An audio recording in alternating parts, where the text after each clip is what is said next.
Amigos, seguimos en la ciudad de Chota. Esta vez nos vamos a concentrar en algunos comentarios de los protagonistas actuales, ¿no? Del gobierno, de los principales actores de la escena política y sus curiosos comentarios.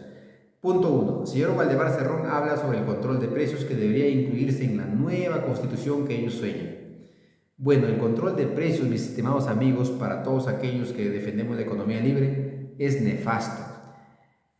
El control de precios, si por ejemplo ahorita el aceite que cuesta 10, 12 soles, el gobierno dijera que se debe vender a 6 soles, a mucha gente le va a gustar, porque suena bonito, ¿no? En vez de pagar 10 voy a pagar 6, bravo, aplauso para el gobierno.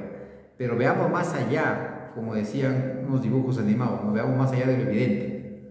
En los meses siguientes, lo que va a pasar es que la cadena productiva se va a detener porque los costos superan a los precios de venta, ¿no? Y el gobierno, para que evite esa escasez, esa paralización, lo que va a hacer es arreglar con las empresas para subvencionar, para darles dinero del Estado, dinero de nuestros bolsillos, de nuestros impuestos, para que el empresario cubra la diferencia de precio. Con eso se va a generar una pequeña cúpula de empresarios que viven de las subvenciones similar a los 70, a los 80, pocos millonarios, pocos beneficiados y mucha gente sin poder hacer negocios, sin poder crecer, sin poder desarrollarse, a menos que tengan un buen amigo en el gobierno y los ayude a entrar a esa pequeña cúpula, ¿no? Punto 2. La señora Dina Boluarte habla sobre dónde están los beneficios de la Constitución del 93 y aquellos que la defienden, que me expliquen. Bueno, desde Chota le explicamos a usted y de paso lo cuenta a nuestros paisanos Aníbal Torres y Pedro Castillo. Entre el año 79 hasta el año 92, vigencia de la anterior Constitución, el Perú no creció nada. Es decir, el nivel de producción disminuyó en vez de crecer. Llegó a menos 3%. Por lo tanto, no empleo, no crecimiento, no progreso, no desarrollo, etc. La nueva Constitución, entre el año 93 al 2013, generó un crecimiento promedio del 7% anual. 7% anual. En el año, la Constitución anterior existían más o menos más de 228 empresas públicas, ¿no? Mucha burocracia, y todas quebradas, todas consumían recursos del Estado, ninguna aportaba nada al Estado, consumía en vez de aportar, por eso que se les conoce como empresas parásitos, ¿no? En cambio, después del 92, con la privatización, solo quedaron un poco más de 20, ¿no? Y eso, muy buena medida, porque hizo que el Estado sea más pequeño y con eso más eficiente. Ahora, seguimos en la inflación, por ejemplo. En el año 90 la inflación era 7.650% aproximadamente, es decir, destruida las economías familiares. Y comparemos lo siguiente: el sueldo mínimo en 1990 fue 37 soles, en mi año 2000 fue 410 soles, subió más o menos 1000% aproximadamente, ¿no? Y la inflación se mantuvo en promedio 2.3%, es decir, inflación de 2.3% y aumento de sueldo en 1000%. En Venezuela, haciendo un paréntesis, ocurre lo contrario: inflación 6000% y aumento de sueldo 300%. Por eso es que hay mucha pobreza. Pero aquí fue al revés: el sueldo subió 1000% y la inflación 2.3%. ¿Qué generó eso?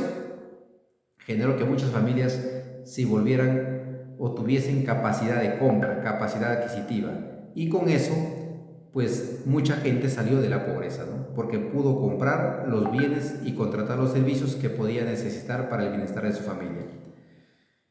Miren, la Constitución del 79 hasta el año 92 en promedio estuvo vigente 13 años. La inflación promedia anual que acumuló fue de 366% aproximadamente. La Constitución del año 92 hasta el año 2019, con 27 años de vigencia, es decir, el doble del anterior, generó en promedio 4 o 5% anual de inflación, es decir, economía estable. ¿Por qué la economía nos conviene que sea estable? Porque las familias pueden ahorrar. Si una familia mediana, de clase media o pobre incluso, puede ahorrar 50 soles mensuales, más o menos un sol, casi un sol y medio, un poquito más diario, al año puede ahorrar 600 soles. Con 600 soles se puede comprar una cocina, una pequeña refrigeradora, una cama, una lavadora, etc. Pero si la inflación fuese 700%, 1000%, etc., esos 600 soles al cabo de un año no valdrían más que para comprar unos cuantos kilos de comida o una botella de aceite o algunas cositas pequeñas. La inflación destruye las economías en primer lugar, de las familias más humildes. Por eso es que en los últimos años mucha gente salió de la pobreza. Otro tema, hablando de la pobreza, ¿no? En 1990 la pobreza era más o menos 55%, es decir, la mitad de la población era pobre, poco más de la mitad era pobre. En el año 2019 solo el 20% era pobre, más de 7 millones salieron de la pobreza. Y dice, ¿y dónde está esa nueva gente que sale de la pobreza? Pues lo vemos en todas partes. Miren a su alrededor. Si ustedes viajan en avión, van a comer a un restaurante caro, se compran un vehículo, van a hacer turismo nacional o extranjero, etc., se van a cruzar con infinidad, múltiples personas que acuden a esos lugares, a darse esos gustos, esos placeres, que antes solo una pequeña cúpula que vivía de las subvenciones podía disfrutar, años 70, 80. Hoy en día millones de peruanos tenemos acceso a esos placeres de la vida capitalista, ¿no? Inclusive los comunistas también disfrutan eso. Entonces, hoy en día, ese crecimiento lo podemos ver en nuestro entorno. Pueden decir, ¿dónde están esas personas que disfrutan tantas cosas? Pues miren a su entorno, sus familias, sus amigos, sus familiares, sus vecinos, sus promociones, etc. Muchos de ellos ya cambiaron su vida. Ahora, pero no todos tampoco, hay algunos que no han progresado en absoluto. Pero eso tiene que ver con la persona ya, con las características individuales de la persona, que no saben tomar decisiones, que no son responsables, que no son puntuales, que no saben cumplir compromisos, etc. Entonces, el desarrollo personal en una economía libre como la actual depende del esfuerzo y la voluntad que le pongamos cada uno de nosotros y junto con nuestras familias. La familia que se esfuerza progresa, la familia que no se esfuerza no progresa. Punto. Otro aspecto para la señora Dina Boluarte y nuestros paisanos es lo siguiente: turismo. Lo que ahorita están destruyendo a través de la falta de gobierno, porque no resuelven los paros y no muestran la autoridad en cada lugar donde hay problemas sociales, es ahuyentar el turismo. En 1990, debido al terrorismo, las cochebombas, los cortes de luz, los apagones, los secuestros, etcétera, más la inflación y la falta de oportunidades para hacer empresa, etcétera, etcétera, no había turismo, muy escaso, muy poco, muy pobre.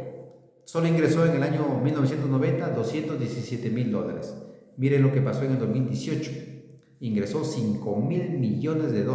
Con eso, muchísima gente salió también de la pobreza, sobre todo en provincia, ¿no? Donde están los restos arqueológicos y ruinas, etcétera, y hermosos lugares históricos de nuestro país que podemos visitar. Entonces, hay muchos ejemplos que podemos explicar a la señora Dina Boluarte, a nuestra vicepresidenta, que debería estar orientando a la gente, diciéndole las cosas como son y la verdad de la milanesa, en vez de utilizar la ignorancia de parte de la gente para su beneficio personal. Y repito una cosa, los líderes nacionales, locales o regionales no están para hacer lo que el pueblo desea y pide, si no vamos a terminar crucificando a un Jesús como ocurrió hace 2000 años a pedido del pueblo. Los líderes están para conducir el país bajo las premisas o las consignas de lo que ellos creen que es lo mejor para la población. Y si la población no lo cree, pues tiene que aprender a explicárselos. Bien amigos, espero sus comentarios. Hasta próximo.